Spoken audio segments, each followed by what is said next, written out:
नमस्कारम दोस्तों।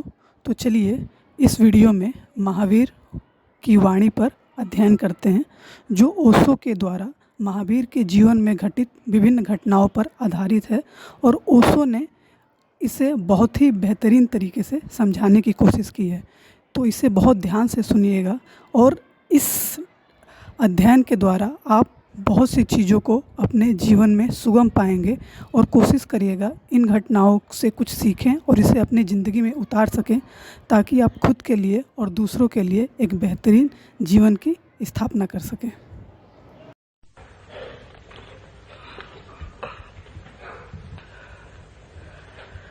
धम्मो मंगलमुख्यम अहिंसा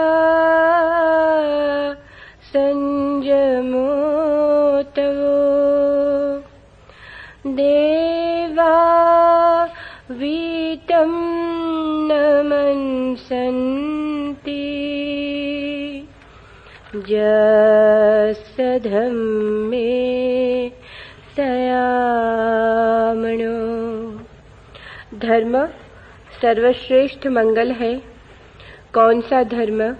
अहिंसा, संयम और तप। जिस मनुष्य का मन उक्त धर्म में सदा संलग्न रहता है, उसे देवता भी नमस्कार करते हैं।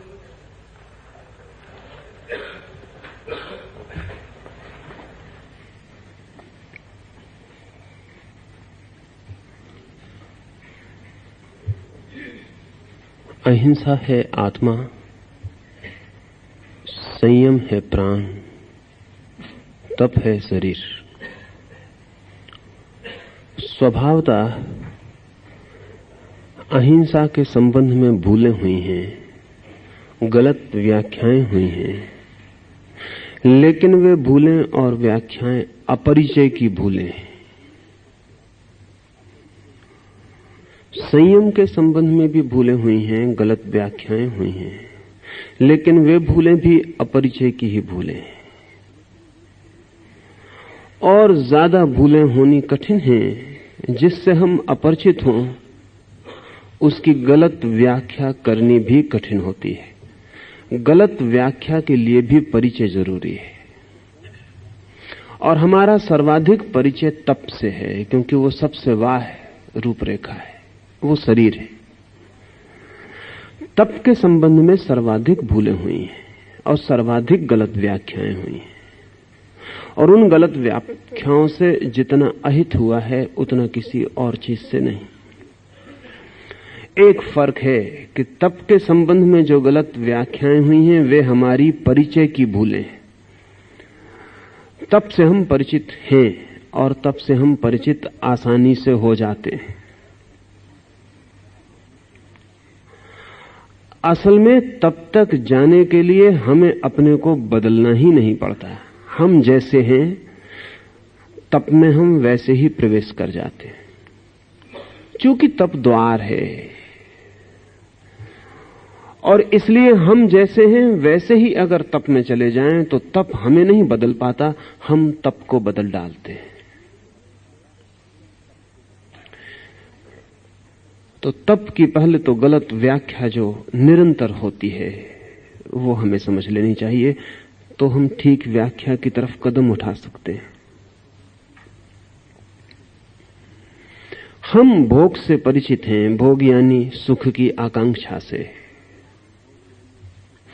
सभी सुख की आकांक्षा दुख में ले जाती है। सभी सुख की आकांक्षा अंततः दुख में छोड़ जाती है, उदास, खिन्न, उजड़े हुए।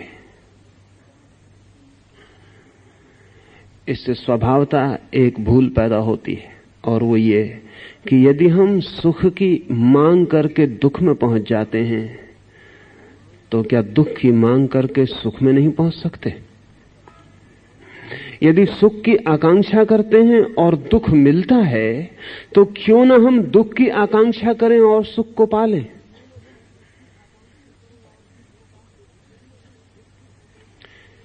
इसलिए तप की जो पहली भूल है वो भोगी चित्त से निकलती है। भोगी चित्त का अनुभव यही है कि सुख दुख में ले जाता है, विपरीत हम करें तो हम सुख में पहुंच सकते हैं।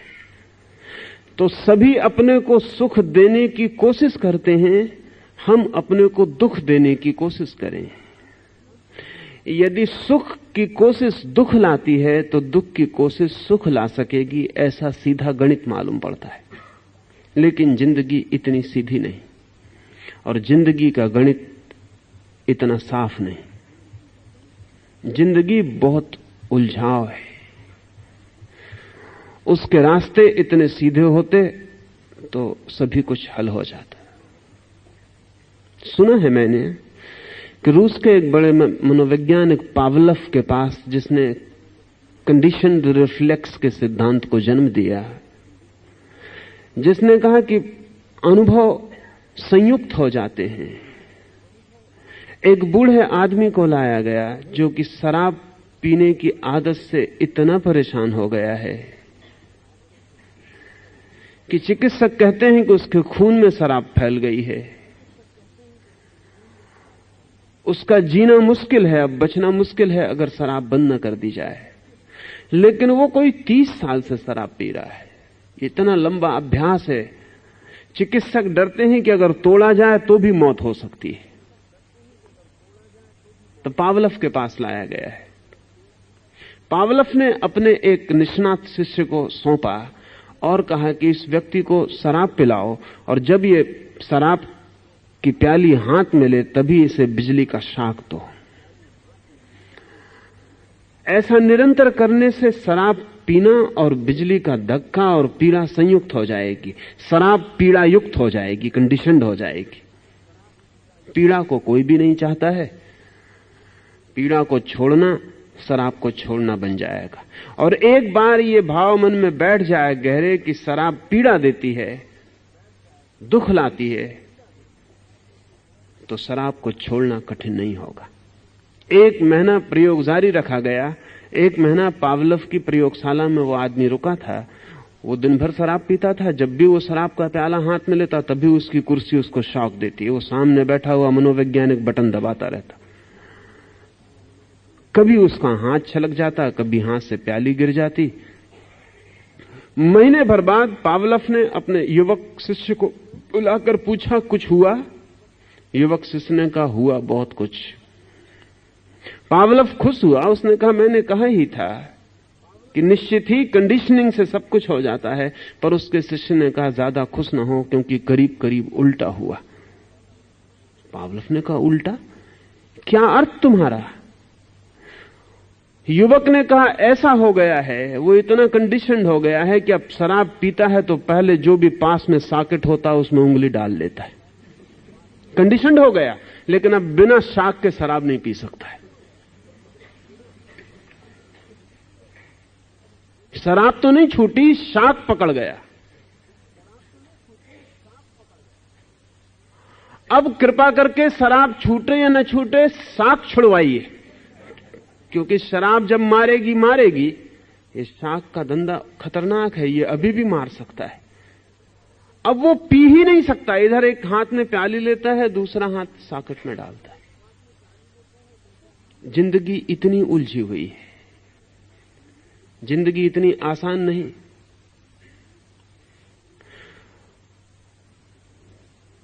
तो एक तो जिंदगी के गणित साफ नहीं है कि जैसा आप सोचते हैं वैसा हो जाएगा।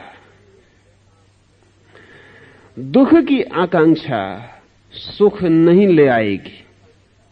क्यों? क्योंकि अगर हम गहरे में देखें तो पहली तो बात यह है कि आपने सुख की आकांक्षा की, दुख पाया। अब आप सोचते हैं दुख की आकांक्षा करें तो सुख मिलेगा, लेकिन गहरे में देखें तो अभी भी आप सुख की ही आकांक्षा कर रहे हैं।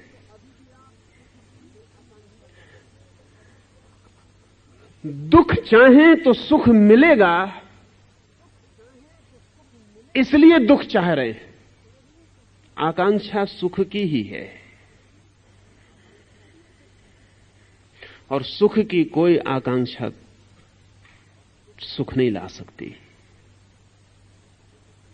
ऊपर से दिखाई पड़ता है कि आदमी अपने को दुख दे रहा है, लेकिन वो दुख इसीलिए दे रहा है कि सुख मिले। पहले सुख दे रहा था ताकि सुख मिले, दुख पाया, अब दुख दे रहा है ताकि सुख मिले, दुख ही पाएगा। क्योंकि आकांक्षा का सूत्र तो अब भी गहरे में वही है, ऊपर सब बदल गया, भीतर आदमी वही है। सच बात यह है, दुख चाहा ही नहीं जा सकता। You can not desire it, impossible है, असंभव है। अगर हम ऐसा कहें कि सुख ही चाह है, और दुख की तो अचाह ही होती है, चाह नहीं होती। हां, अगर कभी कोई दुख चाहता है तो सुख के लिए ही, लेकिन वो चाह सुख की ही है। दुख चाहा ही नहीं जा सकता, ये असंभव है। तब हम ऐसा कह सकते हैं, जो भी चाहा जाता है वो सुख है, और जो नहीं चाहा जाता है वो दुख है। इसलिए दुख के साथ चाह को नहीं जोड़ा जा सकता। और जो भी आदमी दुख के साथ चाह को जोड़ के तब बनाता है, दुख धन चाह बराबर तप, ऐसी हमारी व्याख्या है। जो भी आदमी दुख के साथ चाह को जोड़ता है और तप बनाता है, वो तप को समझ ही नहीं पाएगा। दुख की तो चाह ही नहीं हो सकती, सुख ही पीछे दौड़ता है। आकांक्षा मात्र सुख की है, चाह मात्र सुख की है। हाँ, एक ही रास्ता है कि आपको दुख में भी सुख मालूम पड़ने लगे तो आप दुख को चाह सकते हैं।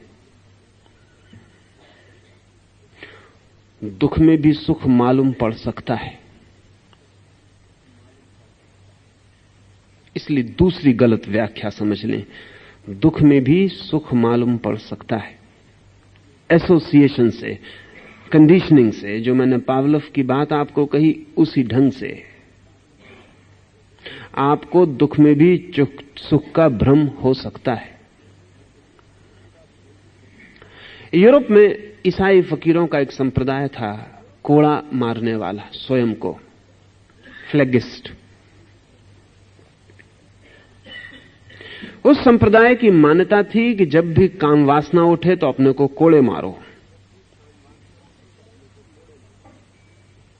लेकिन बड़ी हैरानी का अनुभव हुआ, जो लोग जानते हैं, उन्हें पता है, या जिन्होंने वो प्रयोग किया, उनको धीरे धीरे अनुभव आया कि कोड़े, जब भी काम वासना उठे तो अपने को कोड़े मारो। तो आशा ये थी कि कोड़े खा के काम वासना छूट जाए, लेकिन धीरे धीरे कोड़े मारने वालों को पता चला कि कोड़े मारने में काम वासना का ही मजा आने लगा। और यहां तक हालत हो गई कि जिन लोगों ने कोड़े मारने का अभ्यास किया काम वासना के लिए, फिर वे संभोग में अपने को बिना कोड़े मारे नहीं जा सकते थे। पहले वो कोड़े मारेंगे, फिर संभोग में जा सकेंगे। जब तक कोड़े न पड़े शरीर पर, तब तक काम वासना पूरे रस मग्न होकर उठेगी नहीं। ऐसा आदमी के मन का जाल है। तो अब वो आदमी अपने को रोज सुबह कोड़े मार रहा है, और पास पड़ोस के लोग उसको नमस्कार करेंगे कि कितना महान त्यागी है। क्योंकि ये जो कोड़े मारने वाला संप्रदाय था, इसके लाखों लोग थे मध्य युग में, पूरे यूरोप में। और साधु की पहचान ही ये थी कि वो कितने कोड़े मारता है। जो जितने कोड़े मारता था उतना बड़ा साधु था। तो सुबह खड़े होकर चौराहों पर साधु अपने को कोड़े मारते थे, लहूलुहान हो जाते थे। लोग चकित होते थे कि कितनी बड़ी तपश्चर्या है। क्योंकि जब उनके शरीर से लहू बहता था तो उनके चेहरे पर ऐसा मग्न भाव होता था जो कि केवल संभोगरत जोड़ों में देखा जाता है। लोग चरण छूते थे कि अद्भुत है ये आदमी। लेकिन भीतर क्या घटित हो रहा है वो उन्हें पता नहीं। भीतर वो आदमी पूरी काम वासना में उतर गया। अब उसे कोड़े मारने में रस आ रहा है, क्योंकि कोड़ा मारना काम वासना से संयुक्त हो गया। ये वही हुआ जो पावलोव के प्रयोग में हुआ। और हम अपने दुख में सुख की कोई आभा संयुक्त कर सकते हैं। और अगर दुख में सुख की आभा संयुक्त हो जाए तो हम दुख को बड़े मजे से अपने आसपास इकट्ठा कर ले सकते हैं, लेकिन तप का यह अर्थ नहीं है। तप दुखवादी की दृष्टि नहीं है। ये दुखवाद गहरे में तो सुख ही है।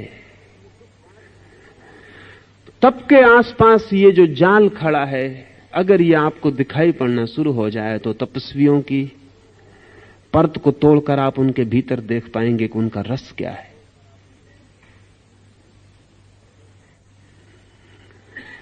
और एक बार आपको दिखाई पड़ना शुरू हो जाए तो आप समझ पाएंगे कि जब भी कुछ चाहा जाता है तो सुख चाहा जाता है।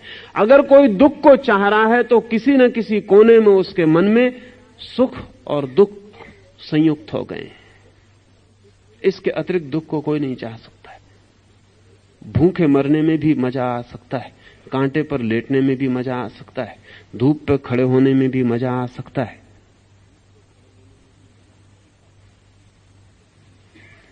एक बार आपके भीतर की किसी वासना से कोई दुख संयुक्त हो जाए, और आदमी अपने को दुख इसलिए देता है कि वो किसी वासना से मुक्त होना चाहता है। जिस वासना से मुक्त होना चाहता है, दुख उसी से संयुक्त हो जाता है।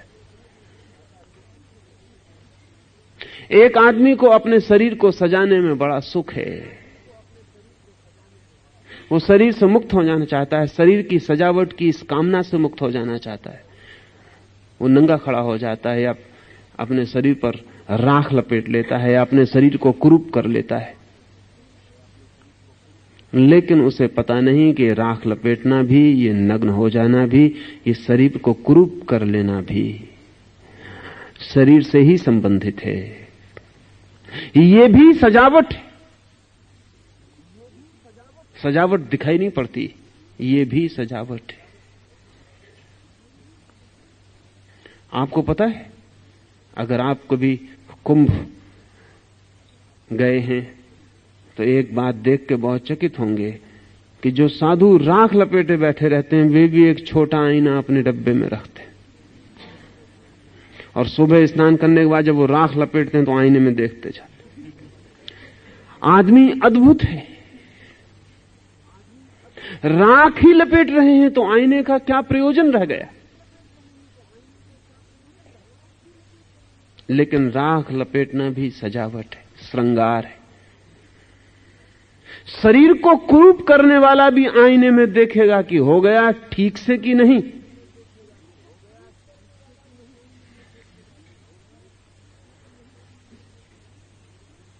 उल्टा दिखाई पड़ता है, उल्टा है नहीं। तपस्वी शरीर का दुश्मन नहीं हो जाता, जैसा कि भोगी शरीर का लोलुप मित्र है। तपस्वी भोगी के विपरीत नहीं हो जाता, क्योंकि विपरीत से भी भोग संयुक्त हो जाता है। विपरीत से भी भोग संयुक्त हो जाता है। शरीर को सुंदर बनाने वाले के लिए ही आईने की जरूरत नहीं होती, शरीर को कुरूप बनाने वाले के लिए भी आईने की जरूरत पड़ जाती। शरीर को सुंदर बनाने वाला ही दूसरों की दृष्टि पर निर्भर नहीं रहता कि कोई मुझे देखे। शरीर को कुरूप बनाने वाला भी दूसरों की दृष्टि पर ही निर्भर रहता है कि कोई मुझे देखे। सुंदर वस्त्र पहन के रास्ते पर निकलने वाला ही देखने वाले की प्रतीक्षा नहीं करता, नग्न होकर निकलने वाला भी उतनी ही प्रतीक्षा करता है। विपरीत भी कहीं एक ही रोग की शाखाएं हो सकते हैं, यह समझ लेना जरूरी है।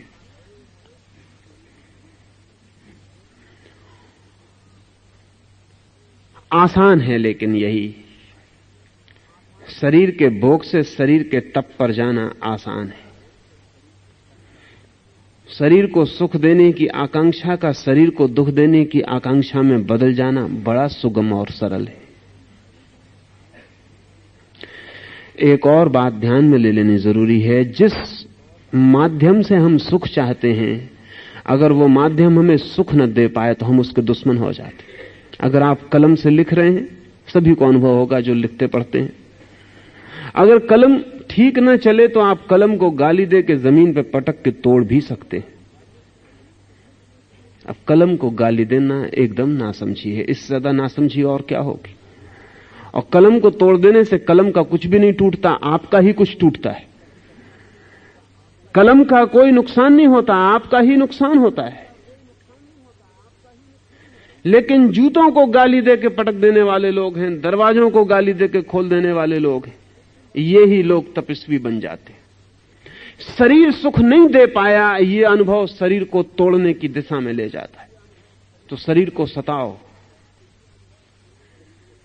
लेकिन शरीर को सताने के पीछे वही फ्रस्ट्रेशन, वही विषाद काम कर रहा है कि शरीर से सुख चाहा था और नहीं मिला, तो अब जिस माध्यम से सुख चाहा था उसको दुख देके बताएंगे।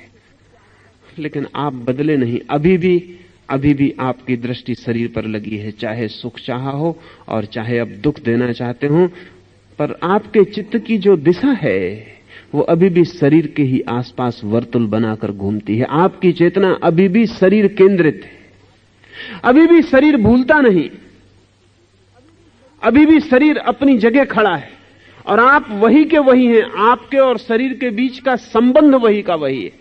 ध्यान रखें, भोगी और तथाकथित तपस्वी के बीच शरीर के संबंध में कोई अंतर नहीं पड़ता, शरीर के साथ संबंध वही रहता है। क्या आप सोच सकते हैं अगर हम भोगी से कहें कि तुम्हारा शरीर छीन लिया जाए तो तुम्हें कठिनाई होगी? भोगी कहेगा कठिनाई में बर्बाद हो जाऊंगा, क्योंकि शरीर ही तो मेरे भोग का माध्यम है। अगर हम तपस्वी से कहें कि तुम्हारा शरीर छीन लिया जाए तुम्हें कोई कठिनाई होगी? वो भी कहेगा मैं मुश्किल में पड़ जाऊंगा, क्योंकि मेरी तपश्चर्या का साधन तो शरीर ही। कर तो मैं शरीर के साथ ही कुछ रहा हूं, अगर शरीर ही न रहा तो तप कैसे होगा? अगर शरीर न रहा तो भोग कैसे होगा? इसलिए मैं कहता हूं दोनों की दृष्टि शरीर पर है और दोनों शरीर के माध्यम से जी रहे हैं। जो तप शरीर के माध्यम से जी रहा है वो भोग का ही विकृत रूप है। जो तप शरीर केंद्रित है वो भोग का ही दूसरा नाम है। वो विषाद को उपलब्ध हो गए भोग की प्रतिक्रिया है, वो विषाद को उपलब्ध हो गए भोग की शरीर के साथ बदला लेने की, रिवेंज लेने की आकांक्षा है। इसे समझें तो फिर हम ठीक तप की दिशा में आंखें उठा सकेंगे। ये इन कारणों से तप जो है आत्महिंसा बन गया है। अपने को जो जितना सता सकता है उतना बड़ा तपस्वी हो सकता है, लेकिन सताने से तप का कोई संबंध? टार्चर, पीड़न, आत्मपीड़न, उससे तप का कोई संबंध है? और ध्यान रखें जो अपने को सता सकता है वो दूसरे को सताने से बच नहीं सकता, क्योंकि जो अपने को तक सता सकता है वो किसी को भी सता सकता है। हां, उसके सताने के ढंग बदल जाएंगे निश्चित ही। भोगी का सताने का ढंग सीधा होता है, त्यागी के सताने का ढंग परोक्ष हो जाता है, इनडायरेक्ट हो जाता है। अगर भोगी को आपको सताना है तो आप पर सीधा हमला बोलता है, त्यागी को आपको सताना है तो बहुत पीछे से हमला बोलता है, लेकिन आपके ख्याल में नहीं आता कि वो हमला बोल रहा है। अगर आप त्यागी के पास जाएं, तथाकथित त्यागी के पास, सो कॉल्ड जो ऑस्टेरिटी है, तपश्चर्या है, उसके पास आप जाएं, अगर आपने अच्छे कपड़े पहन रखे हैं और आपका त्यागी बबूत रमाए बैठा है तो आपके कपड़ों को ऐसे देखेगा जैसा दुश्मन देखता है। उसकी आंख में निंदा होगी, आप कीड़े मकोड़े मालूम पड़ेंगे, ऐसे कपड़े पहने हो। उसकी आंखों में इशारा होगा नरक का, तीर बना होगा नरक की तरफ की, गए नरक। वो आपको कहेगा अभी तक संभले नहीं, अभी तक इन कपड़ों से उलझे हो, नरक में भटकोगे। मैंने सुना है कि एक पादरी एक चर्च में लोगों को समझा रहा था, डरा रहा था नरक के बाबत कि कैसी कैसी मुसीबतें होंगी, और जब कयामत का दिन आएगा तो इतनी भयंकर सर्दी पड़ेगी पापियों के ऊपर कि दांत खड़खड़ाएंगे। मुल्ला नसरुद्दीन भी उस सभा में था, वो खड़ा हो गया, उसने कहा लेकिन मेरे दांत टूट गए। तो उस फकीर ने कहा घबराओ मत, false teeth will be provided, नकली दांत दे दिए जाएंगे लेकिन खड़खड़ाएंगे।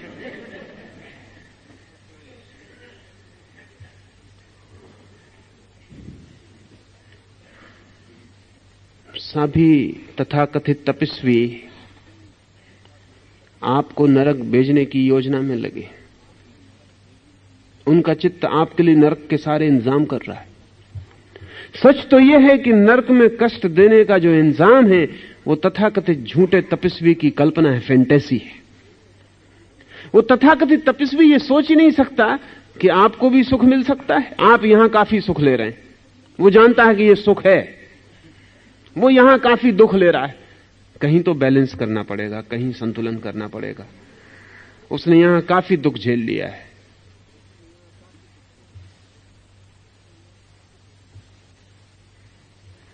वो स्वर्ग में सुख झेलेगा। आप यहां सुख भोग रहे हैं, आप नरक में सड़ेंगे और दुख भोगेंगे।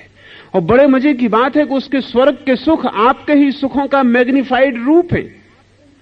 आप जो सुख यहां भोग रहे हैं वही सुख और विस्तीर्ण होकर बड़े होकर वो स्वर्ग में भोगेगा, और जो दुख वो यहां भोग रहा है। अभी मजे की बात है कि तपस्वी अपने आसपास आग जला के बैठते रहे।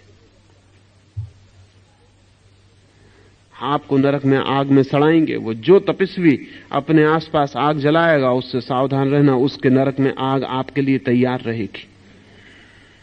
भयंकर आग होगी जिससे आप बच ना सकेंगे। कढ़ाओं में डाले जाएंगे, चुड़ाए जाएंगे और मर भी ना सकेंगे, क्योंकि मर गए तो मजा ही खत्म हो गया। अगर मारा और मर गए तो दुख कौन झेलेगा? इसलिए नरक में मरने का उपाय नहीं। ध्यान रखना, नरक में तपस्वियों ने आत्महत्या की सुविधा नहीं दी। आप मर नहीं सकते नरक में, आप कुछ भी करें और कुछ भी करें, एक काम नरक में नहीं होता कि आप मर नहीं सकते। क्योंकि अगर आप मर सकते हैं तो दुख के बाहर हो सकते हैं, इसलिए वो सुविधा नहीं दी है।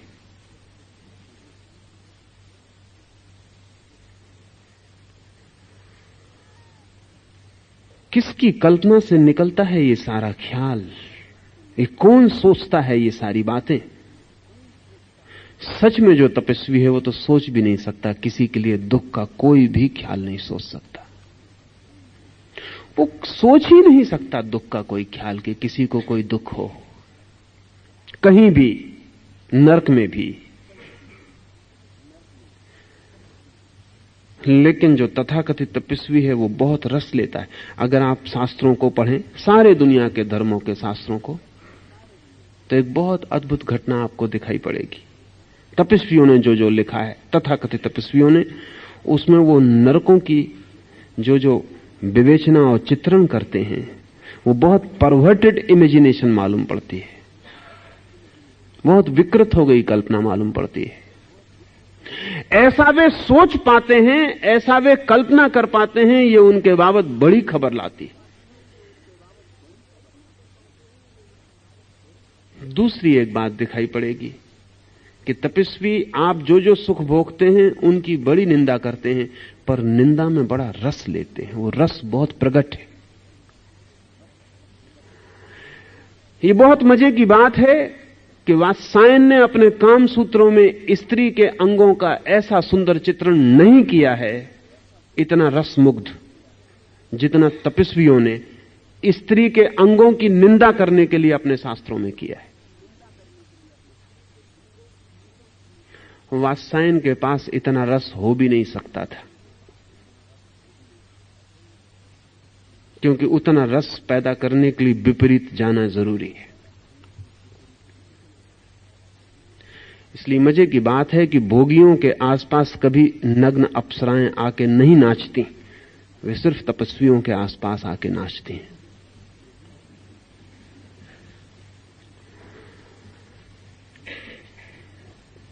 तपस्वी सोचते हैं कि उनका तप भ्रष्ट करने के लिए वे आ रहे हैं, लेकिन जिसको भी मनोविज्ञान का थोड़ा सा बोध है वो जानता है कहीं इस जगत में अप्सराओं का कोई इंतजाम नहीं है तपस्वियों को भ्रष्ट करने के लिए। अस्तित्व तपस्वियों को भ्रष्ट क्यों करना चाहेगा? कोई कारण नहीं है। अगर परमात्मा है तो परमात्मा भी तपस्वियों को भ्रष्ट करने में क्यों रस लेगा? और ये अप्सराएं शाश्वत रूप से एक ही धंधा करेंगी, तपस्वियों को भ्रष्ट करने का। इनके लिए और कोई काम, इनके जीवन का अपना कोई रस नहीं है। नहीं, मनस्विद कहते हैं कि तपस्वी इतना लड़ता है जिस रस से, वही रस प्रगाढ़ होकर प्रकट होना शुरू हो जाता है। और तपस्वी काम से लड़ रहा है तो आसपास काम वासना रूप लेके खड़ी हो जाती, वो उसे घेर लेती है। वो जिससे लड़ रहा है उसी को प्रोजेक्ट, उसी का प्रक्षेप कर लेता है। वे अप्सराएं किसी स्वर्ग से नहीं उतरती, वे तपस्वी के संघर्षरत मन से उतरती। वे अप्सराएं उसके मन में जो छिपा है उसे बाहर प्रकट करती हैं। वो जो चाहता है और जिससे बच रहा है, वे अप्सराएं उसका ही साकार रूप है। वो जो मांगता भी है और जिससे लड़ता भी है, वो जिसे बुलाता भी है और जिसे हटाता भी है, वे अप्सराएं केवल उसके उसी विकृत चित्त की तृप्ति हैं।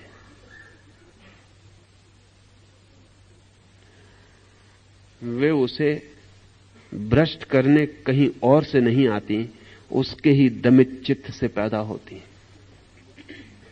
तप विकृत हो तो दमन होता है, और दमन आदमी को रुग्ण करता है, स्वस्थ नहीं।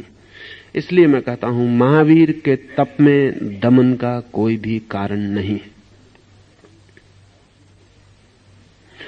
और अगर महावीर ने कहीं दमन जैसे शब्दों का प्रयोग भी किया है तो मैं आपको कह दूं, 2500 साल पहले दमन का अर्थ बहुत दूसरा था, वो अब नहीं है।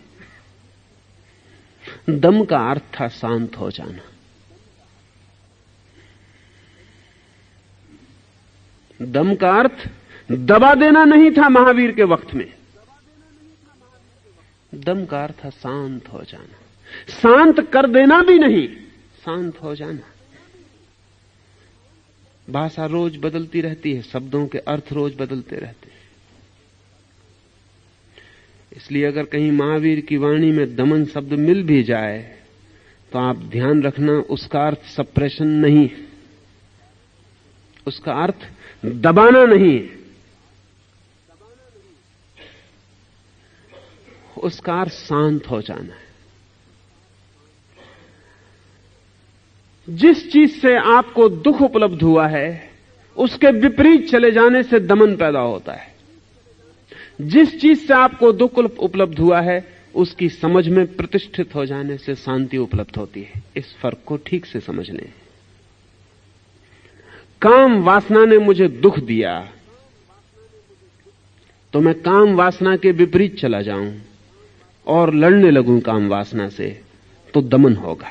काम वासना ने मुझे दुख दिया, ये बात मेरी समझ, मेरी प्रज्ञा में इस भांति प्रविष्ट हो जाए कि काम वासना तो शांत हो जाए और काम वासना के विपरीत मेरे मन में कुछ भी ना उठे, क्योंकि जब तक विपरीत उठता है तब तक शांत नहीं हुआ। विपरीत उठता ही इसीलिए। एक मित्र की पत्नी मुझे कहती थी कि मेरा पति से कोई भी प्रेम नहीं रह गया, लेकिन कलह जारी है। मैंने कहा, अगर प्रेम बिल्कुल न रह गया हो तो कलह जारी नहीं रह सकती। कलह के लिए भी प्रेम चाहिए, थोड़ा बहुत होगा। मैंने उससे कहा कि थोड़ा बहुत जरूर होगा, और कलह अगर बहुत चल रही है तो बहुत ज्यादा होगा। उसने कहा, आप कैसी उल्टी बात करते हैं? मैं डाइवोर्स के लिए सोचती हूं कि तलाक दे दूं। मैंने कहा, हम तलाक उसी को देने के लिए सोचते हैं जिससे हमारा कुछ बंधन होता। जिससे बंधन ही नहीं होता उसको तलाक भी क्या देंगे, बात ही खत्म हो जाती। तलाक हो जाता है।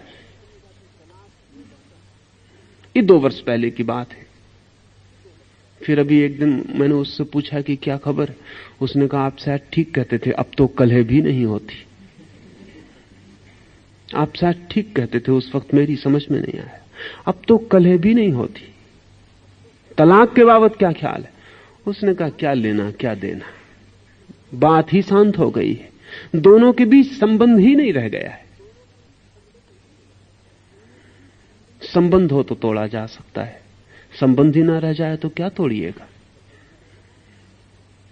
अगर आप किसी वासना से लड़ रहे हैं तो आपका उस वासना में रस अभी कायम है। जिंदगी ऐसी उलझी हुई है। इसलिए फ्रायड ने तो जीवन भर के 50 साल के अनुभव के बाद कहा, और शायद ये आदमी अकेला था पृथ्वी पर जो मनुष्यों के संबंध में इस भांति गहरा उतरा। इस आदमी ने कहा कि जहां तक प्रेम है वहां तक कलह जारी रहेगी। अगर कलह से मुक्त होना है तो प्रेम से मुक्त होना पड़ेगा। अगर पति पत्नी में प्रेम है तो प्रेम का तो हमें पता नहीं चलता क्योंकि प्रेम उनका एकांत में प्रकट होता होगा, लेकिन कलह का हमें पता चलता है क्योंकि कलह तो प्रकट में भी प्रकट हो जाती। अब कलह के लिए एकांत तो नहीं खोजा जा सकता। कलह ऐसी चीज भी नहीं है कि उसके लिए कोई एकांत का कष्ट उठाए। पर फ्रायड कहता है अगर प्रगट में कलह जारी है तो हम मान सकते हैं अब प्रगट में प्रेम जारी होगा। दिन में जो पति पत्नी लड़े हैं रात वे प्रेम में पड़ेंगे। पूर्ति करनी पड़ती है, बैलेंस करना पड़ता है, संतुलन करना पड़ता है। जिस दिन लड़ाई होती है उस दिन घर में कोई भेंट भी लाई जाती है। अगर पति लड़के बाजार गया है तो लौट के कुछ पत्नी के लिए लेके आएगा। अगर पति घर की तरफ फूल लिए आता हो तो यह मत समझ लेना कि पत्नी का जन्मदिन है।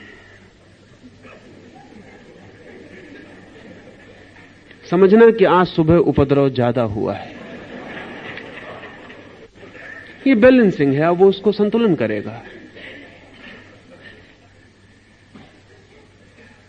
इसलिए फ्रायड तो कहता है कि मैं काम वासना को एक कलह मानता हूं। इसलिए फ्रायड सेक्स और वार को जोड़ता है। वो कहता है युद्ध और काम एक ही चीज के रूप है, और जब तक मन में काम वासना है तब तक युद्ध की वृत्ति समाप्त नहीं हो सकती। ये इंसाइट गहरी है, ये अंतर्दृष्टि गहरी है, और इस अंतर्दृष्टि को अगर हम समझें तो महावीर को समझना बहुत आसान हो जाएगा। महावीर कहते हैं कि अगर जो बुरा है तथाकथित बुरा मालूम पड़ता है उससे छूटना है, जो तथाकथित भला है उससे भी छूट जाना पड़ेगा। अगर घृणा से मुक्त होना है तो राग से भी मुक्त हो जाना पड़ेगा। अगर शत्रु से बचना है तो मित्र से भी बच जाना पड़ेगा। अगर अंधेरे में जाने की आकांक्षा नहीं तो प्रकाश को भी नमस्कार कर लेना होगा। ये उल्टा दिखाई पड़ता है, ये उल्टा नहीं है, क्योंकि जिसके मन में प्रकाश में जाने की आकांक्षा है वो बार बार अंधेरे में गिरता रहेगा।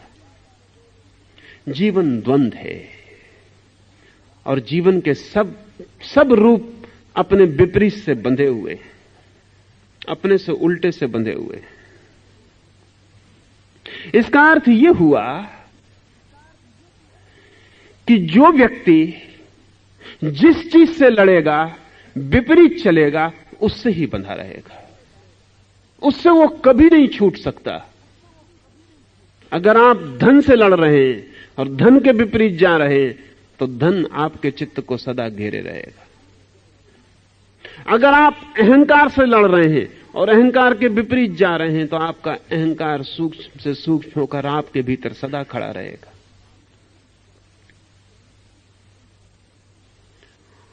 लड़ना थोड़ा संभल कर, क्योंकि जिससे हम लड़ते हैं उससे हम बंध जाते हैं।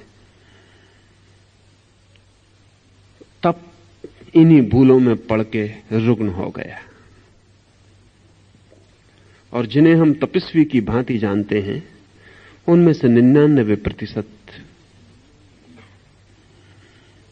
मानसिक चिकित्सा के लिए उम्मीदवार हैं।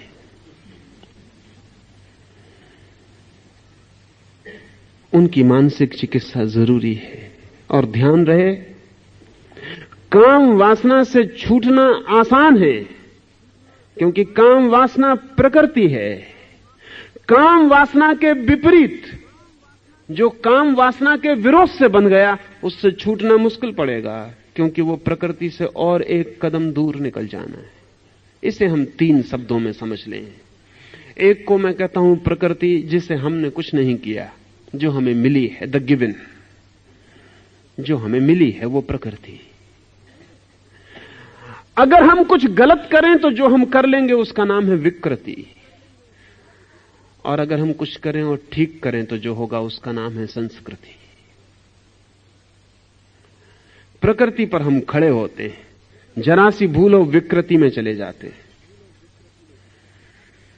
संस्कृति में जाना बड़ा कठिन है, क्योंकि संस्कृति में जाने के लिए विकृति से बचना पड़ेगा और प्रकृति के ऊपर उठना पड़ेगा। दो बातें हैं, विकृति से बचना पड़ेगा और प्रकृति के ऊपर उठना पड़ेगा। अगर किसी ने सिर्फ प्रकृति से लड़ने की कोशिश की तो विकृति में गिर जाएगा, और विकृति संस्कृति से और एक कदम दूर है। प्रकृति उतनी दूर नहीं, प्रकृति मध्य में खड़ी है। विकृति और आप हट गए, प्रकृति से भी दूर हट गए। इसलिए तो पशुओं में ऐसी विकृतियां नहीं दिखाई पड़ती जैसी मनुष्यों में दिखाई पड़ती हैं, क्योंकि पशु प्रकृति से नहीं लड़ते, इसलिए विकृति नहीं दिखाई पड़ती। अब हम कल्पना भी नहीं कर सकते, अभी न्यूयॉर्क के एक चौराहे पर और वाशिंगटन में और जगहों पर होमोसेक्सुअल्स ने जुलूस निकाले और उन्होंने कहा है कि यह हमारा जन्म सिद्ध अधिकार है।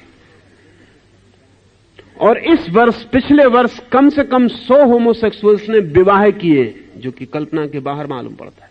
एक पुरुष के साथ विवाह कर रहा है, या एक स्त्री के साथ विवाह कर रही है। समलिंगी विवाह, 100 विवाह की घटनाएं दर्ज हुई हैं अमेरिका में इस वर्ष। और इन लोगों ने कहा है कि हम घोषणा करते हैं कि हमारा जन्म सिद्ध अधिकार है कि हम जिसको प्रेम करना चाहते हैं करें, कोई सरकार हमें रोके क्यों। एक पुरुष को प्रेम करना चाहता है, उससे विवाह करना चाहता है, उनके काम संबंध का अधिकार मांगता है। कम से कम 150 क्लब पूरे अमेरिका में और यूरोप में, स्वीडन में और स्विट्जरलैंड में सब जगह वो क्लब फैलते चले गए।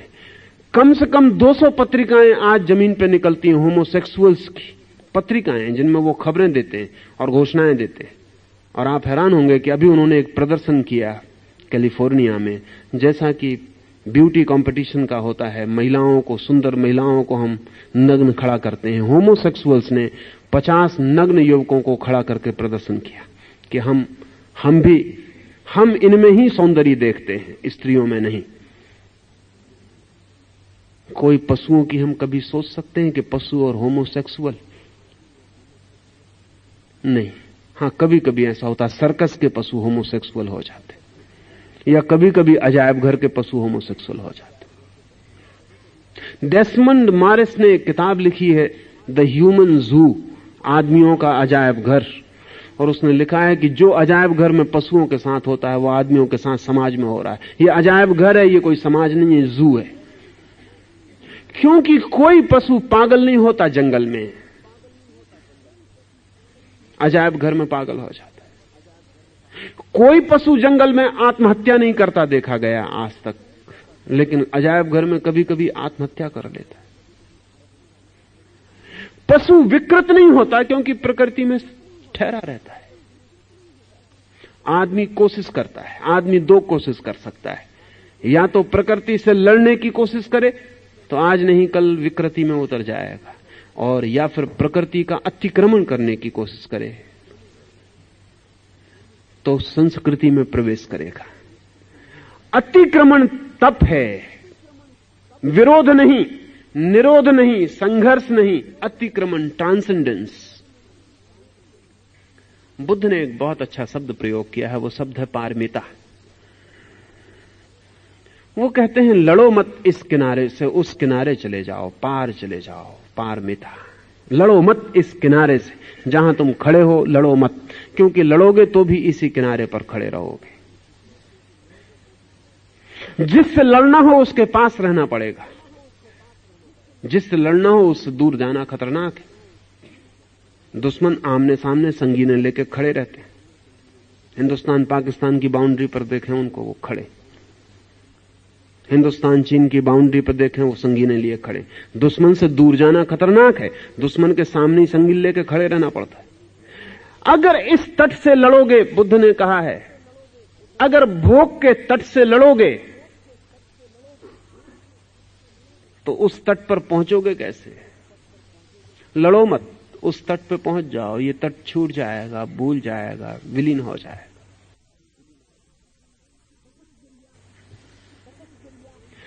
तपश्चर्या अतिक्रमण है, ट्रांसेंडेंस है, द्वंद्व नहीं, संघर्ष नहीं।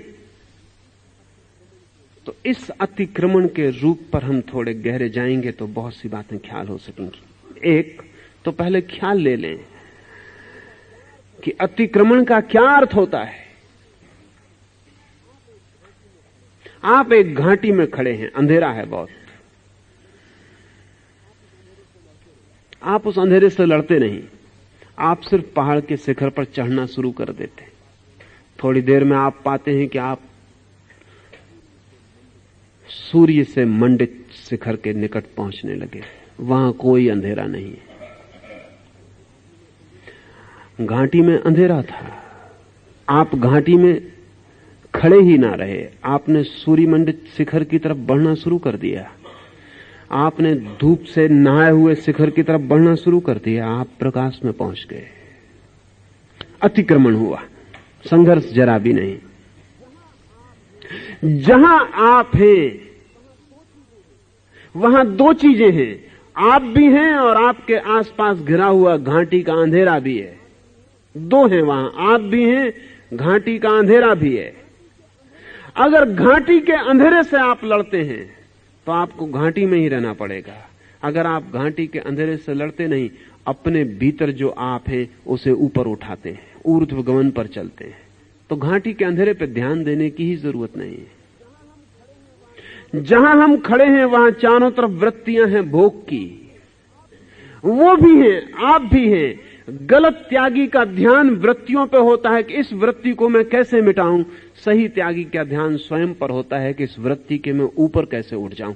इस फर्क को ठीक से समझ लें, क्योंकि इन दोनों की यात्रा अलग होगी, दोनों का नियम अलग होगा, दोनों की साधना अलग होगी, दोनों की दिशा अलग होगी, दोनों का ध्यान अलग होगा।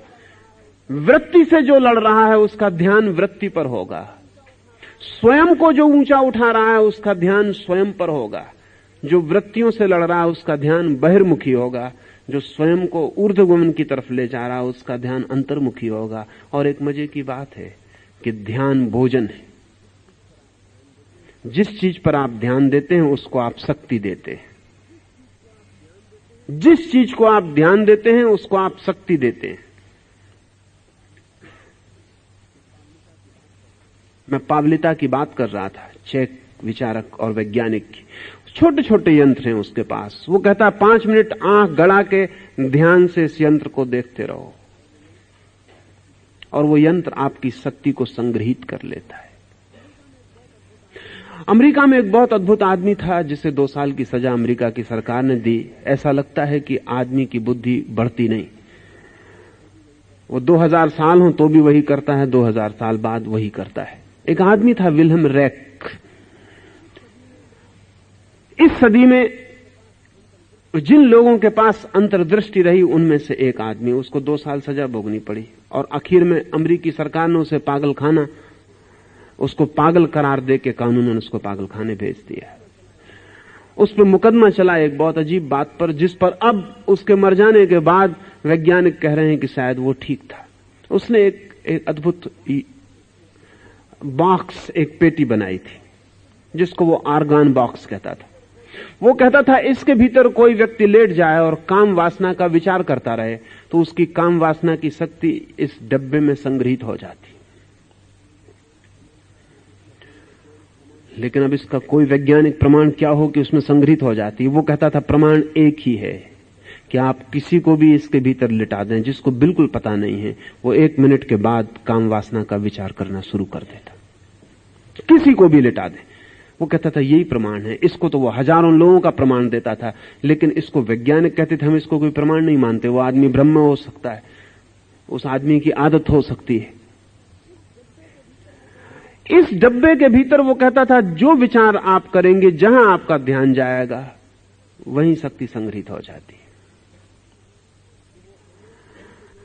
वो अनेक ऐसे लोगों को जिनको मानसिक रूप से ख्याल पैदा हो गया है कि वो क्लीव हैं, इंपोर्टेंट हैं, इन बॉक्सों में लिटा के ठीक कर देता था क्योंकि वो कहता था इनमें ऑर्गन एनर्जी इकट्ठी है। ये जो पावलिता है वो आपकी कोई भी शक्ति को आपके ध्यान से इकट्ठा कर लेता है। आपको ख्याल में न होगा, जब आपकी तरफ लोग ध्यान देते हैं तो आप स्वस्थ अनुभव करते हैं, जब आपकी तरफ लोग ध्यान नहीं देते तो आप अस्वस्थ अनुभव करते हैं। इसलिए एक बड़ी अद्भुत घटना घटती है कि जब आप चाहते हैं कि लोग ध्यान दें, आप बीमार पड़ जाते हैं। बच्चे तो इस ट्रिक को बहुत जल्दी समझ जाते हैं। आपकी 100 में से 90 बीमारियां ध्यान की आकांक्षाओं से पैदा होती हैं, क्योंकि बिना बीमार पड़े घर में आपको कोई ध्यान नहीं देता। पत्नी बीमार पड़ जाती है तो पति उसके सिर पर हाथ रख के बैठता है, बीमार नहीं पड़ती तो उसकी तरफ देखता भी नहीं। पत्नी इस रहस्य को जानबूझ के नहीं, अचेतन में समझ जाती है कि जब उसे ध्यान चाहिए तब उसे बीमार होना पड़ेगा। इसलिए कोई स्त्री उतनी बीमार नहीं होती जितनी दिखाई पड़ती है, या जितना वो दिखावा करती है। या जब उसका पति कमरे में होता तो जितना वो कूलती कराती और आवाजें करती है, वो आवाजें उतनी नहीं है जितना कि पति कमरे में नहीं होता तब वो करती, तब नहीं भी करती। इस पर थोड़ा ध्यान देने जैसा। कारण क्या होगा? बच्चे बहुत जल्दी सीख जाते हैं कि जब वो बीमार होते हैं तो सारे घर की अटेंशन उनके ऊपर हो जाती। एक दफा ये बात समझ में आ गई कि अटेंशन आकर्षित करने के लिए बीमार होना रसपूर्ण है, जिंदगी भर के लिए बीमारी आधार बना लेती। मनोवैज्ञानिक सलाह देते हैं, लेकिन बुद्धिमानी की सलाह बड़ी उल्टी मालूम पड़ती है। वो कहते हैं जब कोई बीमार हो तब जानबूझ के भी उस पर कम से कम ध्यान देना, अन्यथा उसे बीमार होने के लिए तुम कारण बनोगे।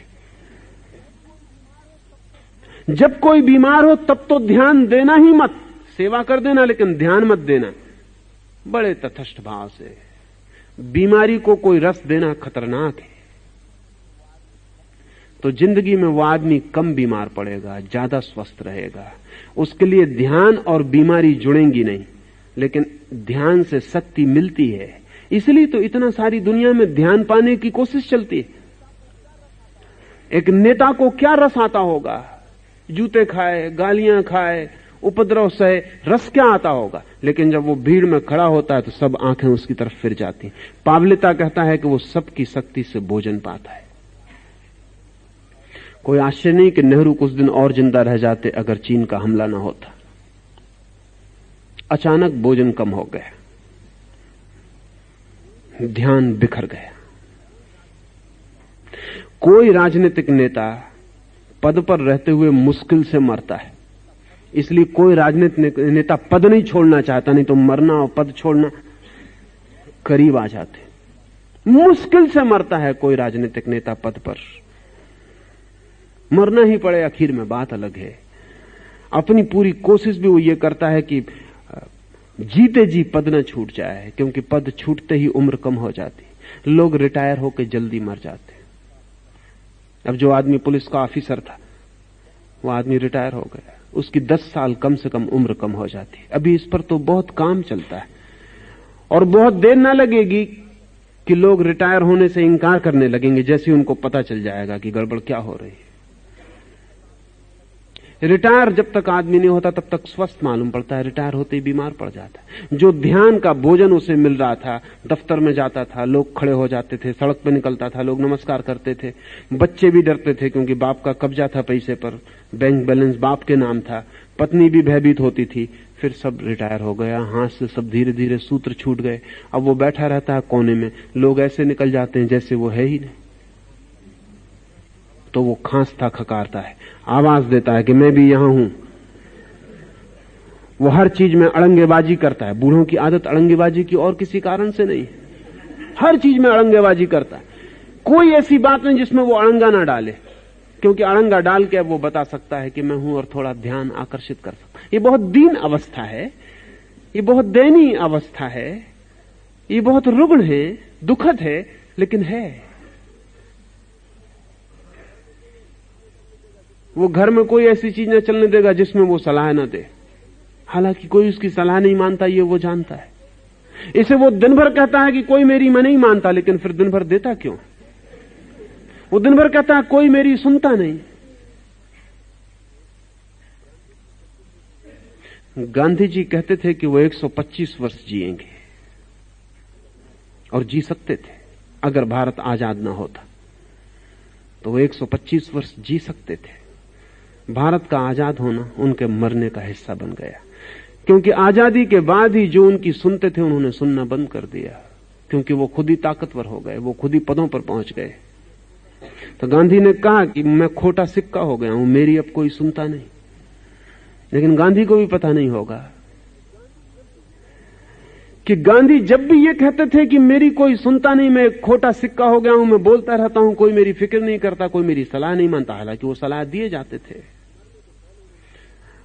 मरने के पहले उन्होंने कहना शुरू कर दिया था कि अब मेरी 125 वर्ष जीने की कोई आकांक्षा नहीं है, परमात्मा मुझे जल्दी उठा ले। क्यों? क्योंकि खोटे सिक्के हो गए, क्योंकि कोई सुनता नहीं, क्योंकि कोई ध्यान नहीं देता। जो ध्यान देते थे वो भी इसलिए ध्यान देते थे कि बिना गांधी पे ध्यान दिए उन पे कोई ध्यान नहीं देता था। अब वो खुद ही ध्यान पाने के अधिकारी हो गए थे, सीधा लोग उनको ध्यान दे रहे थे। अब वो गांधी पे काहे के लिए ध्यान दें? कोने में पड़ गए थे। कोई नहीं कह सकता कि गोंडसे की गोली को सामने देखकर उनके मन में धन्यवाद ना उठाओ। कोई नहीं कह सकता कि उन्होंने सोचा हो कि आ गया भगवान का संदेशवाहक, झंझट मिटी, विदा होते।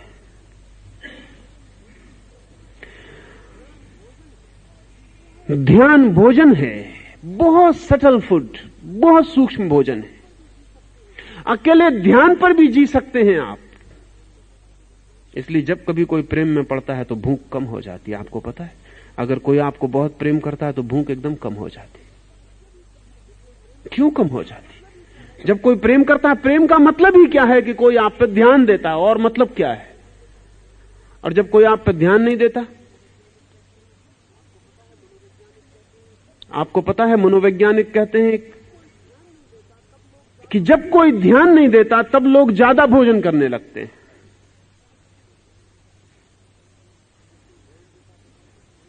जब कोई ध्यान देता है तो कम भोजन करते हैं, क्योंकि ध्यान भी कहीं गहरे में भोजन का काम करता है, बहुत सूक्ष्म तल पर काम करता है। जिस चीज को हम ध्यान देते हैं उसको शक्ति देते हैं, ये मैं कह रहा हूं। और अब इसको कहने के वैज्ञानिक आधार हैं, अब इसको नापने के भी उपाय हैं। मैं पीछे आपसे निकोलिएव और कामेनिएव का नाम लिया। ये दोनों व्यक्ति टेलीपैथिक कम्युनिकेशन में इस समय पृथ्वी पर सबसे ज्यादा निष्णात लोग हैं। निकोलिएव विचार भेजता है, ब्रॉडकास्ट करता है, और हजारों मील दूर कामेनिएव उस विचार को पकड़ता है। वैज्ञानिकों ने यंत्र लगा के बड़े चकित हो गए कि जब निकोलिएव विचार भेजता है तो उसकी शक्ति क्षीण होती है। उसके चारों तरफ यंत्र बताते हैं कि उसकी शक्ति क्षीण हो रही है। और जब हजारों मील दूर कामेनिएव विचार को ग्रहण करता है तब उसकी शक्ति यंत्र बताते हैं कि बढ़ गई। आश्चर्यजनक, हजारों मील दूर। लेकिन जब निकोलिएव विचार भेजता है कामेनिएव को तो उससे पूछा गया वो करता क्या है? वो कहता है मैं आंख बंद करके ध्यान करता हूं कि कामेनिएव मेरे सामने उपस्थित है। वो दूर नहीं है, मेरे सामने उपस्थित है। मैं अपने सारे ध्यान को उस पर लगा देता हूं, सब भूल जाता हूं, सिर्फ कामेनिएव रह जाता है। और जब कामेनिएव रह जाता है मुझे प्रत्यक्ष दिखाई पड़ने लगता है कि ये सामने खड़ा है, तब मैं उससे बोलता हूं। ध्यान, वो अटेंशन दे रहा है तो उसकी ऊर्जा हजारों मील दूर बैठे हुए व्यक्ति को उपलब्ध हो जाती।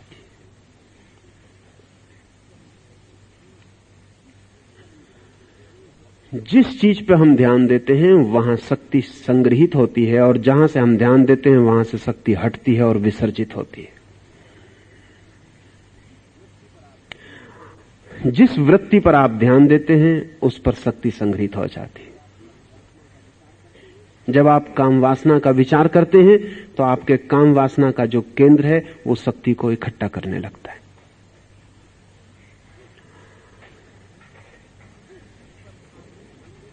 जिस चीज पर आप ध्यान देते हैं वो वृत्ति का केंद्र आपके भीतर शक्ति को इकट्ठा कर लेता है।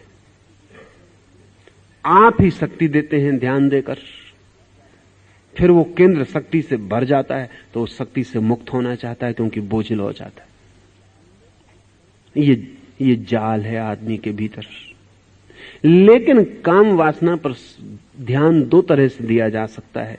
एक कि आप काम वासना में रस लें तो भी ध्यान दिया जा सकता है।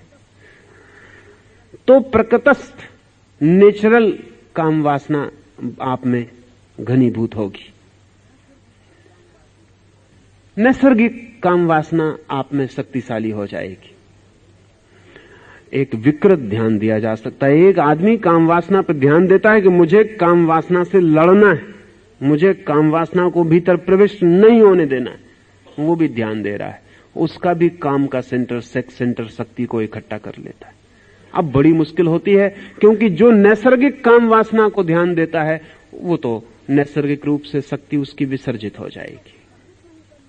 लेकिन जो विसर्जित नहीं करना चाहता और ध्यान देता है, इसका क्या होगा? इसकी शक्ति विकृत रूप लेना शुरू करेगी। ये विसर्जित हो नहीं सकती। ये शरीर के दूसरे अंगों में प्रवेश करेगी और उनको विकृत करने लगेगी। ये चित्त के दूसरे स्नायुओं में प्रवेश करेगी और उनको विकृत करने लगेगी। ये आदमी भीतर से उलझता जाएगा और जाल में फंसता जाएगा अपनी ही दी गई शक्ति से। ऐसा हुआ कि हम एक वृक्ष को पानी दिए जाते हैं और प्रार्थना किए जाते हैं कि वृक्ष बड़ा ना हो। ये वृक्ष बड़ा ना हो, प्रार्थना किए जाते हैं और पानी दिए जाते हैं। जिस वृत्ति को आप ध्यान देते हैं, चाहे पक्ष में चाहे विपक्ष में, आप उसको पानी और भोजन देते हैं। तप का मूल सूत्र यही है कि ध्यान कहीं और दो, जहां तुम शक्ति को इकट्ठा करना चाहते हो वहां मत दो। ध्यान ही उठाओ ऊपर। अगर काम वासना से मुक्त होना है तो काम वासना पर ध्यान ही मत दो, पक्ष में भी नहीं विपक्ष में भी नहीं। लेकिन ध्यान आपको देना ही पड़ेगा क्योंकि ध्यान आपकी शक्ति है, वो काम मांगती है। तो तप का मूल सूत्र यह है कि ध्यान के लिए नए केंद्र निर्मित करो। नए केंद्र आदमी के भीतर हैं और उन केंद्रों पर ध्यान को ले जाओ। जैसे ही ध्यान को नया केंद्र मिल जाता है और वो नए केंद्र में शक्ति को उंडेलने लगता है, वैसे ही पुराने केंद्रों से मुक्त होने लगता है। पहाड़ पर चढ़ाई शुरू हो गई। काम वासना का केंद्र हमारा सबसे नीचा केंद्र है। वहां से हम प्रकृति से जुड़े। सहस्त्रार हमारा सबसे ऊंचा केंद्र है। वहां से हम परमात्मा ऊर्जा से जुड़े, दिव्यता से, भव्यता से, भगवत्ता से जुड़े। जब भी आप ध्यान देते हैं, आपने ख्याल किया कि आपके मस्तिष्क में विचार चलता है काम वासना का और आपका काम केंद्र तत्काल सक्रिय हो जाता है। यहां विचार चला, विचार तो चलता है मस्तिष्क में और काम केंद्र बहुत दूर है, वो तत्काल सक्रिय हो जाता है। ठीक यही उपाय तपस्वी अपने सहस्त्रार की तरफ अपने ध्यान को लौटा के करता है। वो जैसे ही सहस्त्रार की तरफ ध्यान देता है, वैसे ही सहस्त्रार सक्रिय होना शुरू हो जाता है। और जब शक्ति ऊपर की तरफ जाती है तो नीचे की तरफ नहीं जाती। और जब शक्ति को मार्ग मिलने लगता है शिखर पर चढ़ने का, तो घाटियां वो छोड़ने लगती है। और जब शक्ति को प्रकाश के जगत में प्रवेश होने लगता है तो अंधेरे के जगत से चुपचाप उठने लगती।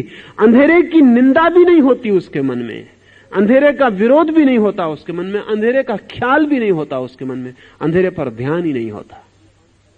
ध्यान का रूपांतरण है तप। अब इसको अगर इस तरह समझेंगे तो तप का मैं दूसरा अर्थ आपको कह सकूंगा।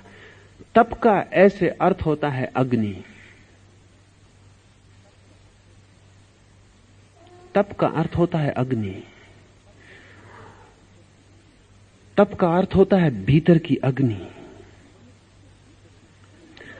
मनुष्य के भीतर जो जीवन की अग्नि है, उस अग्नि को ऊर्ध्वगमन की तरफ ले जाना तपस्वी का काम है, उसे नीचे की ओर ले जाना भोगी का काम है। भोगी का अर्थ है जो अग्नि को नीचे की ओर प्रवाहित कर रहा है जीवन में, अधोगमन की ओर।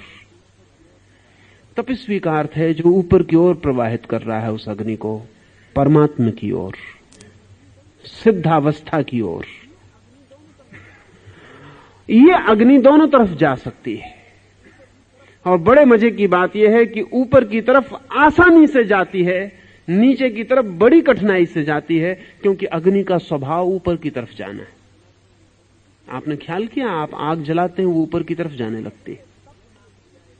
इसलिए इसे तप नाम दिया, इसे अग्नि नाम दिया, इसे यज्ञ नाम दिया, ताकि ये ख्याल में रहे कि अग्नि का स्वभाव तो ऊपर की तरफ जाना है, नीचे की तरफ तो बड़ी चेष्टा करके ले जानी पड़ती।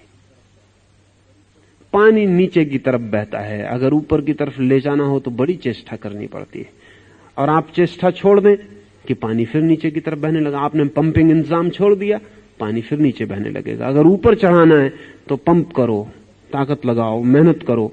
नीचे बहने के लिए पानी किसी की मेहनत नहीं मांगता, खुद बहता है, वो उसका स्वभाव है। अग्नि को अगर नीचे की तरफ ले जाना है तो इंतजाम करना पड़ेगा। अपने से अग्नि ऊपर की तरफ उठती है, ऊर्ध्वगामी। इसको तप कहने का कारण है क्योंकि भीतर की जो अग्नि है, जो जीवन अग्नि है, वो स्वभाव से ऊर्ध्वगामी है।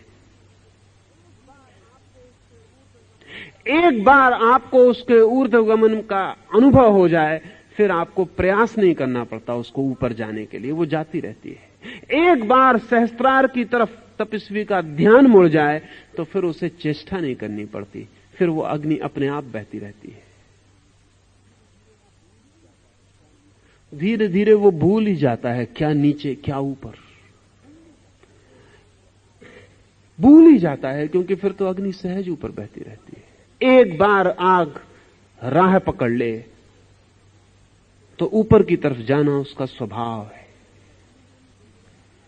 नीचे की तरफ ले जाने के लिए बड़ा आयोजन करना पड़ता है, लेकिन हम नीचे की तरफ ले जाने के इतने लंबे अभ्यस्त हैं, जन्मों जन्मों के हमारा अभ्यास है नीचे की तरफ ले जाने का। इसलिए नीचे की तरफ ले जाना जो कि वस्तुतः कठिन है, वो हमें सरल मालूम पड़ता। ऊपर की तरफ ले जाना जो कि वस्तुतः सरल है, वो हमें कठिन मालूम पड़ता। कठिनाई हमारी आदत में है, आदतें बड़ी कठिन हो जाती, और कभी कभी स्वभाव जो कि हमारी आदत नहीं है, जो कि वस्तु का धर्म है, उसके ऊपर हमारी आदत इतनी सख्त होकर बैठ जाती है कि स्वभाव को दबा देती है। हम सबके स्वभाव दबे हुए हैं आदतों से। जिसको महावीर कर्म का क्रम कहते हैं, वो हमारी आदतों का क्रम है। हमने आदतें बना रखी हैं, वो हमें दबाए हुए हैं। वो आदतें लंबी हैं, पुरानी हैं, गहरी हैं, उनसे छूट जाना आज इसी वक्त संभव नहीं हो जाएगा। तो हम उनसे लड़ना शुरू करते हैं और उल्टी आदत बनाते हैं, लेकिन आदत फिर भी आदत ही होती है। गलत तपस्वी सिर्फ आदत बनाता है तप की, ठीक तपस्वी स्वभाव को खोजता है, आदत नहीं बनाता। हैबिट और नेचर का फर्क समझ लें। हम सब आदतें बनवाते हैं। हम बच्चे को कहते हैं क्रोध ना करो, क्रोध की आदत बुरी है, न क्रोध करने की आदत बनाओ। वो न क्रोध करने की आदत तो बना लेता है, लेकिन इससे क्रोध नष्ट नहीं होता, क्रोध भीतर चलने लगता है। काम वासना पकड़ती तो हम कहते हैं ब्रह्मचर्य की आदत बनाओ, वो आदत बन जाती, लेकिन काम वासना भीतर सरकती रहती, वो नीचे की तरफ बहती रहती, उससे कोई फर्क नहीं पड़ता। तपस्वी खोजता है स्वभाव के सूत्र को, ताओ को, धर्म को। वो क्या है जो मेरा स्वभाव, उसे खोजता है। सब आदतों को हटाकर वो अपने स्वभाव का दर्शन करता है। लेकिन आदतों को हटाने का एक ही उपाय है, ध्यान मत दो, आदत पर ध्यान मत दो। एक मित्र 4-6 दिन पहले मेरे पास आए, उन्होंने कहा कि आप कहते हैं कि बंबई में रह के और ध्यान हो सकता है, इस सड़क का क्या करें, भोंपू का क्या करें, ट्रेन जा रही, सीटी बज रही, इसका क्या करें। मैंने उनसे कहा ध्यान मत दो। उन्होंने कहा कैसे ध्यान ना दे, खोपड़ी पर भोंपू बज रहा है। नीचे कोई हार्न बजाए चला जा रहा, ध्यान कैसे ना दें? मैंने उनसे कहा एक प्रयास करो, भोंपू कोई नीचे बजाया जा रहा है, उसे भोंपू बजाने दो, तुम ऐसे बैठे रहो, कोई प्रतिक्रिया मत करो कि भोंपू अच्छा कि भोंपू बुरा, कि बजाने वाला दुश्मन कि बजाने वाला मित्र, किसका सिर तोड़ देंगे अगर आगे बजाया। कुछ प्रतिक्रिया मत करो, तुम बैठे रहो, सुनते रहो, सिर्फ सुनो। थोड़ी देर में ही तुम पाओगे कि भोंपू बजता भी हो तो भी तुम्हारे लिए बजना बंद हो गया। एक्सेप्ट इट, स्वीकार करो। जिस आदत को बदलना हो उसे स्वीकार कर लो, उससे लड़ो मत, स्वीकार कर लो। जिसे हम स्वीकार कर लेते हैं उस पर ध्यान देना बंद हो जाता है। क्या आपको पता है, किसी स्त्री के आप प्रेम में हो उस पर ध्यान होता है, फिर विवाह करके उसको पत्नी बना लिया, फिर वो स्वीकृत हो गई, फिर ध्यान बंद हो जाता। जिस चीज को हम स्वीकार कर लेते हैं, एक कार आपके पास नहीं, वो सड़क पर निकलती है चमकती हुई, ध्यान खींचती है, फिर आपको मिल गई, फिर आप उसमें बैठ गए, फिर थोड़े दिन में आपका ख्याल ही नहीं आता कि वो कार भी है चारों तरफ जो ध्यान को खींचती, तो वो स्वीकार हो गई। जो चीज स्वीकृत हो जाती है उस पर ध्यान जाना बंद हो जाता है। स्वीकार कर लो, जो है उसे स्वीकार कर लो। अपने बुरे से बुरे हिस्से को भी स्वीकार कर लो। ध्यान देना बंद कर दो, ध्यान मत दो, उसको ऊर्जा मिलनी बंद हो जाएगी, वो धीरे धीरे अपने आप क्षीण होकर सिकुड़ जाएगी, टूट जाएगी, और जो बचेगी ऊर्जा उसका प्रवाह अपने आप भीतर की तरफ होना शुरू हो जाएगा। गलत तपस्वी उन्हीं चीजों पर ध्यान देता जिन पर भोगी देता। सही तपस्वी ठीक तप की प्रक्रिया ध्यान का रूपांतरण है।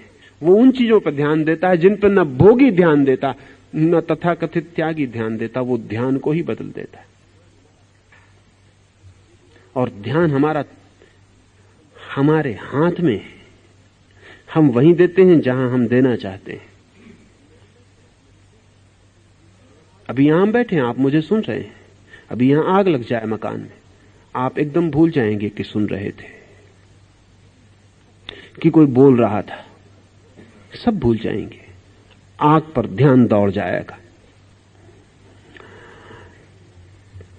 बाहर निकल जाएंगे, भूल ही जाएंगे कि कुछ सुन रहे थे, सुनने का कोई सवाल ही न रह जाएगा। ध्यान प्रतिपल बदल सकता है, सिर्फ नए बिंदु उसको मिलने चाहिए। आग मिल गई, वो ज्यादा जरूरी जीवन को बचाने के लिए हो गई,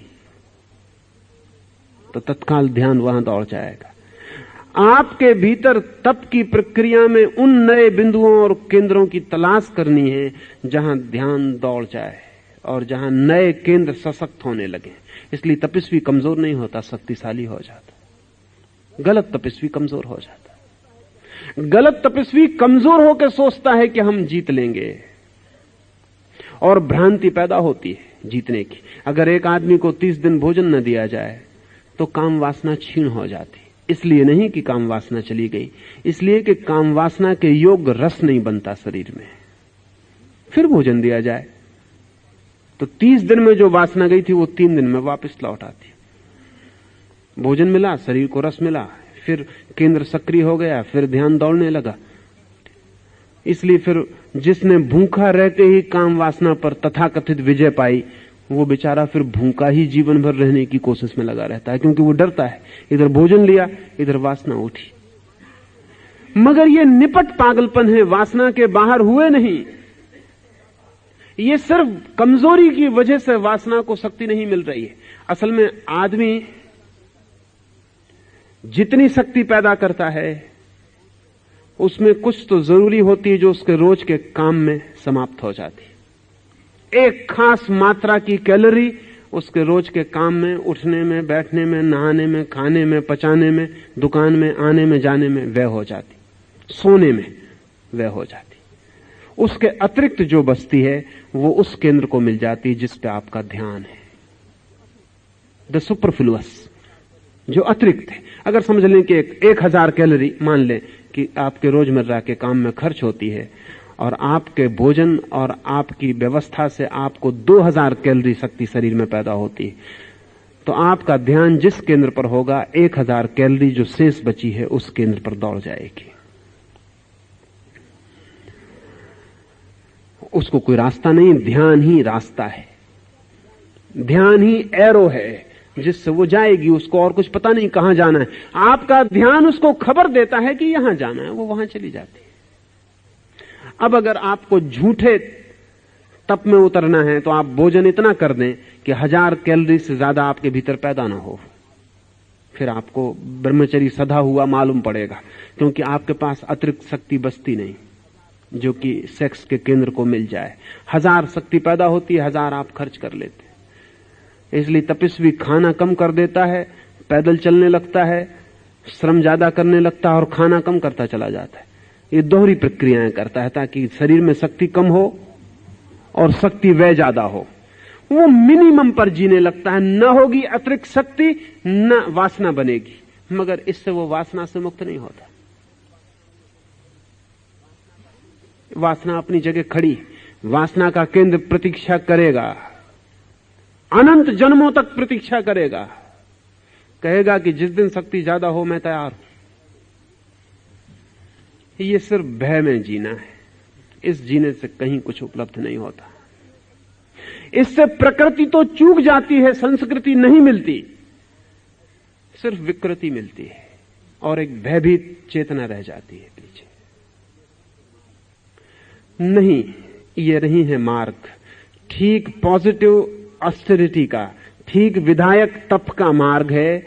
शक्ति पैदा करो, ध्यान रूपांतरित करो, ध्यान नए केंद्रों पर ले जाओ ताकि शक्ति वहां जाए। इसे हम धीरे धीरे जब और गहरे उतरेंगे ध्यान के परिवर्तन के लिए, तो ये प्रक्रिया ख्याल में आ सकेगी। लेकिन सबसे पहले तो ये ख्याल में ले लेना चाहिए कि मेरी अतिरिक्त शक्ति किस केंद्र से व्यय हो रही है। उसके विपरीत जो केंद्र है उस केंद्र पर ध्यान को लगाना पड़ेगा।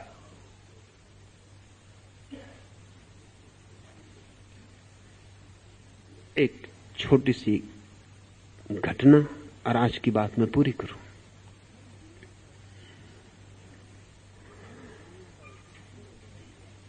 धर्म गुरुओं का एक सम्मेलन हुआ है। बड़े धर्म गुरु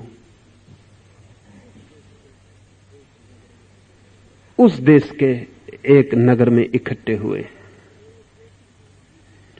4 बड़े धर्म हैं उस देश में, चारों के 4 बड़े धर्म गुरु एक निजी वार्ता में लीन है। सब सम्मेलन निपटने के करीब हो गया, वो बैठ के बातें कर रहे हैं। ऊंची बातें हो चुकी, नकली बातें हो चुकी, अब वो बैठ के असली गपशप कर रहे हैं। 75 साल का बूढ़ा धर्मगुरु कहता है कि हो गई वे बातें, सुन गए लोग, लेकिन तुम्हारे सामने क्यों मैं छिपाऊं, और मैं आशा करता हूं तुम भी ना छिपाओगे। अच्छा होगा कि हम बताएं कि असली जिंदगी हमारी क्या है। मैं तो एक ही चीज से परेशान रहा हूं, वो धन, और दिन रात धन के विपरीत बोलता हूं, पर धन पे मेरी बड़ी पकड़ है। एक पैसा भी मेरा खो जाए तो रात भर मुझे नींद नहीं आती, या एक पैसा मिलने की आशा बंध जाए तो भी रात भर एक्साइटमेंट रहता और नींद नहीं आती। बड़ी धन ही मेरी कमजोरी, बड़ी मुश्किल है, इसके पार में नहीं हो पा रहा। क्या आप में से कोई पार हो गया तो बताए। दूसरों ने कहा पार तो हम भी नहीं हुए, हमारी अपनी अपनी मुसीबतें हैं। एक ने कहा मेरी मुसीबत तो ये अहंकार है, इसके लिए ही जीता हूं, इसी के लिए उठता हूं, इसी के लिए बैठता हूं, इसी के लिए अहंकार के खिलाफ भी बोलता हूं, पर है यही, इससे मैं बाहर नहीं हो पाता। तीसरे ने कहा मेरी कमजोरी तो ये काम वासना है, ये स्त्रियां मेरी कमजोरी हैं। दिन रात समझाता हूं, प्रवचन करता हूं, ब्रह्मचर्य का व्याख्यान करता हूं चर्च में, लेकिन मैं उस दिन बोलने में मजा ही नहीं आता जिस दिन स्त्रियां नहीं आती, खुद ही मजा नहीं आता बोलने। जिस दिन स्त्रियां आती उस दिन मेरा जोश देखने लायक रहता। उस दिन जब मैं बोलता हूं तो बात ही और होती, लेकिन अब मैं जानता हूं भली भांति कि वो भी काम वासना ही मेरी, उसके मैं बाहर नहीं हो पाता। चौथा आदमी मुल्ला नसरुद्दीन था। वो उठ के खड़ा हो गया, उसने कहा कि क्षमा करें, मैं जाता हूं। उन्होंने कहा लेकिन तुमने अपनी कमजोरी ना बताई। उसने कहा मेरी सिर्फ एक कमजोरी है, वो है निंदा। अब मैं नहीं रुक सकता एक भी क्षण। पूरा गांव मेरा राह देख रहा होगा, जो मैंने यहां सुना है वो मुझे कहना होगा। क्षमा करें, मेरी एक ही कमजोरी है, अफवाह। और अब मेरा रुकना मुश्किल है। की कोशिश की, तू ठहर भाई, तेरी ये कमजोरी थी तो तूने पहले क्यों ना कहा, इतनी देर चुप क्यों रहा?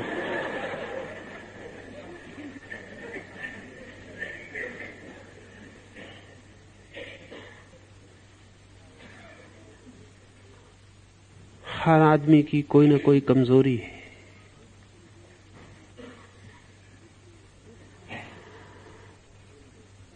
उस कमजोरी को ठीक से पहचान ले, उसी में आपकी ऊर्जा व्यय होती है। मुल्ला ने कहा कि तब तक तो मैं बैठा रहा जब तक मैं पूरा न सुन पाया, लेकिन जब मैंने पूरा सुन लिया तो जग गई मेरी शक्ति। अब इस रात सोना मेरे बस में नहीं। अब जब तक एक एक शक्ति जग गई मेरी, वो जो कमजोरी है हमारी, वही हमारी शक्ति का निष्कासन है, वहीं से हमारी शक्ति व्यय होती। मुल्ला तब तक बिल्कुल सुस्त बैठा था, जैसे कोई प्राण ही ना हो। अचानक ज्योति आ गई, प्राण आ गए, चमक आ गई। मुल्ला ने कहा कि गजब हो गया, कभी सोचा भी ना था कि इस कॉन्फ्रेंस में और ऐसा आनंद आने वाला है। हमारी कमजोरी हमारी शक्ति के व्यय का बिंदु है। भोग हो या भोग के विपरीत त्याग हो, बिंदु वही बना रहता है, ध्यान वहीं केंद्रित रहता, शक्ति वहीं से विसर्जित होती, एवापोरेट होती। तो बदलने की प्रक्रिया है।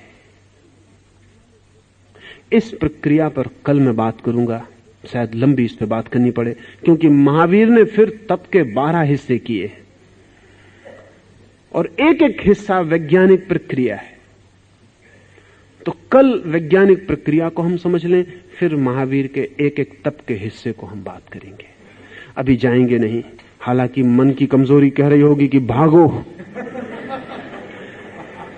तो थोड़ा रुकेंगे। तो कीर्तन सन्यासी करते हैं, उतना धैर्य और।